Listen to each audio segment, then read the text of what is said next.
I'm going to show you how to draw these cat's eyes with Polychromos Colour Pencils.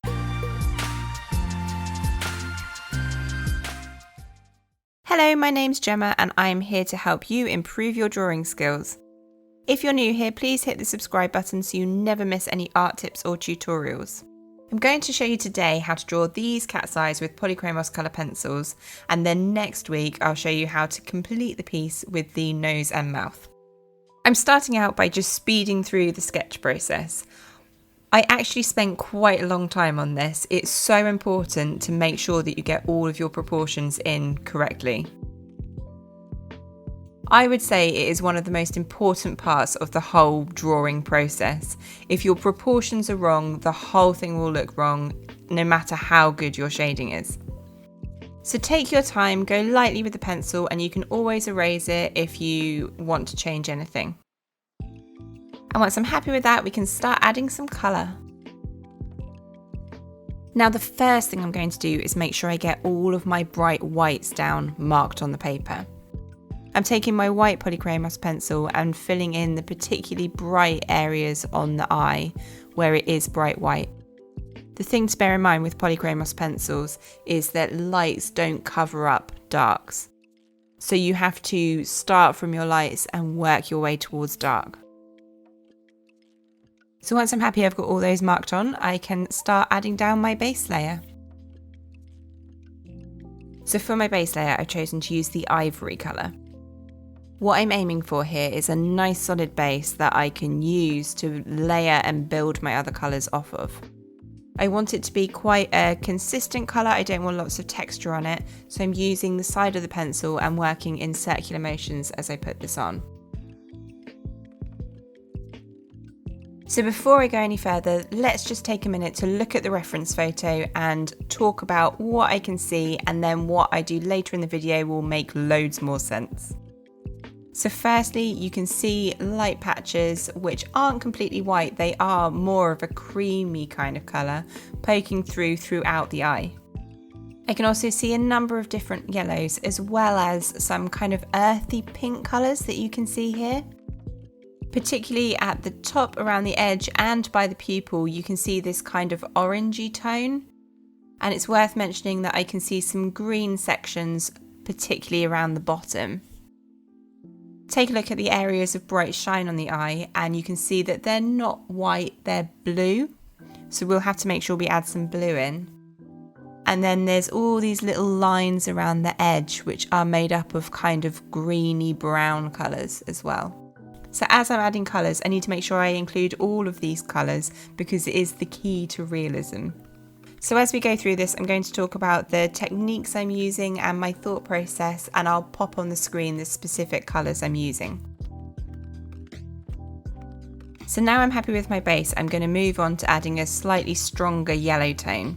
I don't want to go too strong too fast with the colours though, so I'm picking a very light kind of yellow colour, which is the cream colour.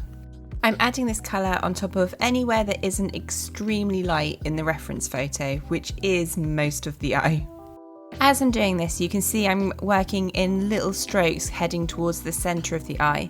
If you look on the reference photo, you can see little lines going towards the centre, so I'm trying to replicate that with the pencil strokes.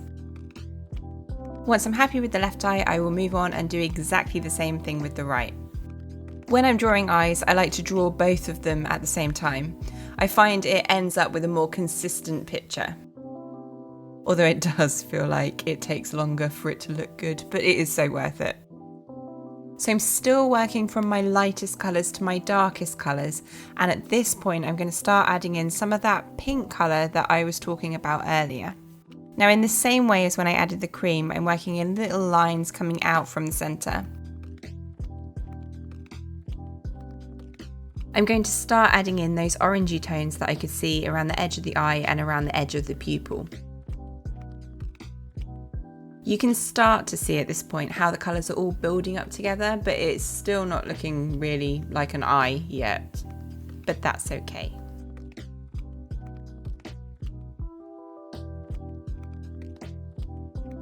And I'm going to move on to adding the brighter, more vibrant yellows with the cadmium yellow. This is again focused particularly around the edges, just like I did with the terracotta. A lot of the shine you can see in the patches between these areas, which is why I'm keeping them much lighter. You remember earlier when we were looking at the reference photo and we saw the blues and greens in there? Let's get those down on the paper and then we can move on to the more browner, earthier tones.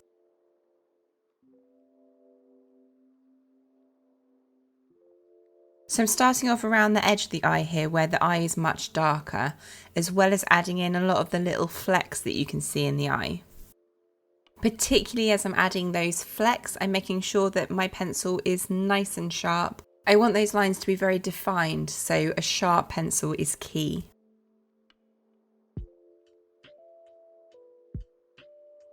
So I'm getting into the darker colours now, and this is the bit I always really enjoy.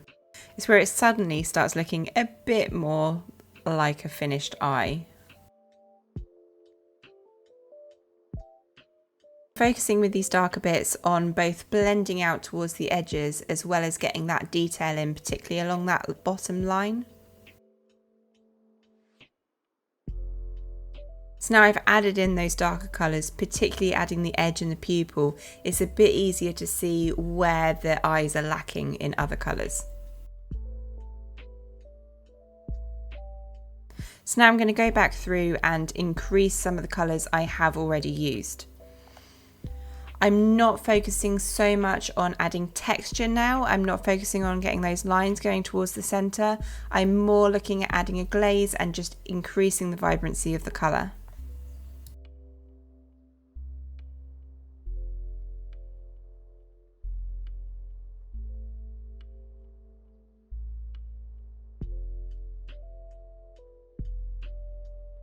I find it best when working with colour pencils when first doing the light colours to kind of be a bit more ginger with them than you would otherwise be, and not to go in super bold to start with.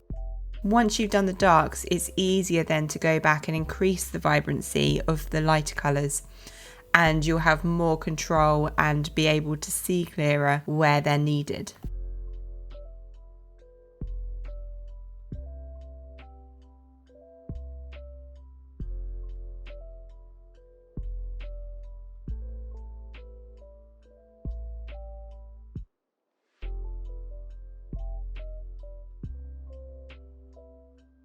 The last bit I'm going to do on the actual eyes is a little bit of black. And notice here how when I use the black, I'm not just colouring the whole pupil in black.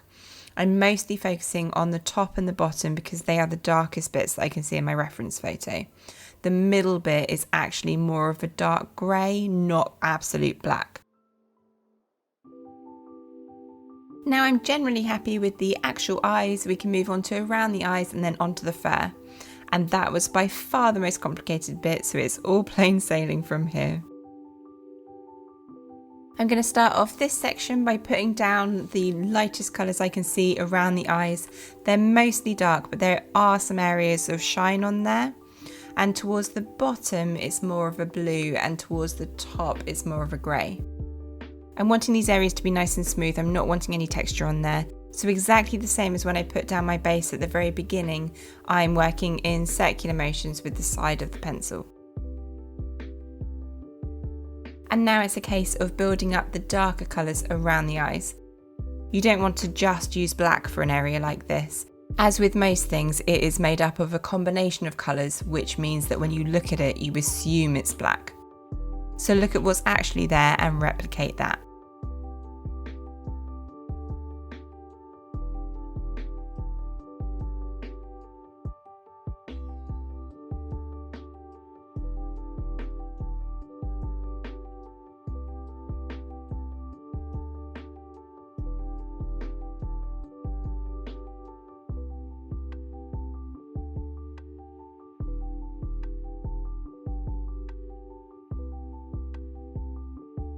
Now onto the fur.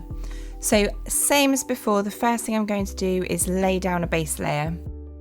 None of the fur pokes through as bright white, so I'm going to start with an ivory base exactly as I did from the eyes, and I'm going to try and make this as smooth as I possibly can. So now I'm happy with my base. I'm going to work through colour by colour and build up the fur. There's a few things to bear in mind when drawing realistic fur. First of all, you want to think about the texture of the fur. So to create the lines of the fur, I'm working in small flicking motions, gently tapering off towards the end, making sure that I'm always going in the direction of the fur. The other thing that I particularly want to look at is both the length of the hair as well as the direction of the hair. Fur doesn't go all in the same direction, particularly on a cat's face. It is going in all sorts of different directions. So look closely at the reference photo and copy that direction of the fur. If it's an area of longer fur, you do longer strokes. If it's an area of shorter fur, you do much shorter strokes. You also want to pay close attention to the thickness of the fur. If it's an area of particularly thick fur, the strokes will need to be closer together than if it's a more sparse area. Part of the fun of drawing a cat's face is there's so many different types of fur in a small area. So you really get to practice all of these different things.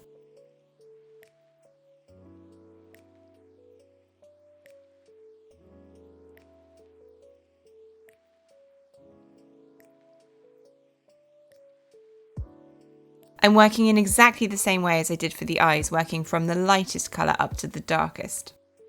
And you can already see how these colours are building up together to create the appearance of the fur. This particular cat's fur is a mixture of white, grey and ginger.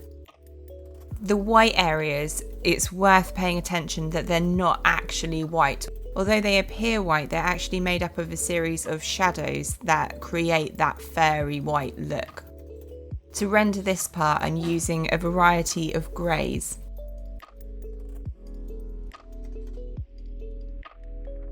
I'm not only using the greys on the white areas to create fair strokes, I'm also using it to help blend it into other areas on the picture. The white areas don't have a sharp edge to all of them, they kind of graduate into darker colours. This is particularly evident on the corners of the cat's eyes, where it goes from white into black.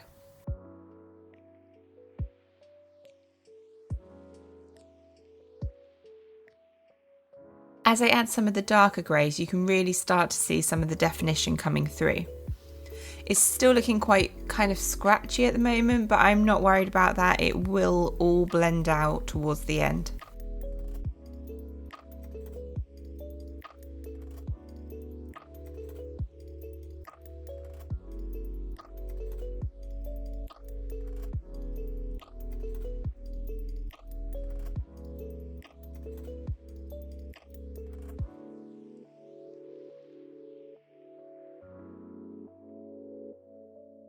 I'm going to add some more of the blue that I was using earlier to some of these white sections. It adds a little bit of an extra dimension and plays quite nicely with the blue we added earlier. Now I'm onto the black here, doing the darkest values and being quite precise. Now by quite precise, I don't mean I'm drawing every single individual hair that I can see. I'm just making sure that I've got the longest and shortest hairs all pointing in the correct directions with the correct spacing. The most time-consuming part whilst doing this colour was doing the centre bit where there's all those little short hairs. But as you can see, it was really worth the time and effort, and the texture is built up really nicely in that centre.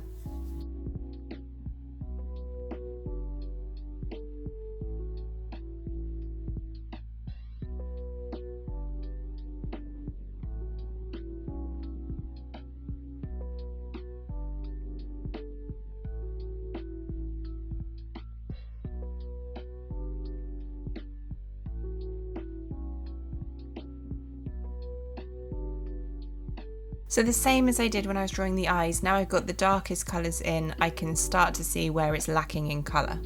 I'm just going to run through and add back in some of the colours I've already used on the fur, just to make them a little more vibrant. As I'm adding these colours in though, I'm not necessarily using brush strokes at this point. For the longer hairs I am, for the shorter hairs I'm just adding a glaze over the top, and those brush strokes are still showing through. I'll just add a few more tweaks and then that's it. I hope you found this video helpful. Please tap the like button if you did, And don't forget to click the subscribe and the notify button so you get an alert next week when I finish off doing the nose and mouth. Happy drawing, guys. I'll see you in the next one.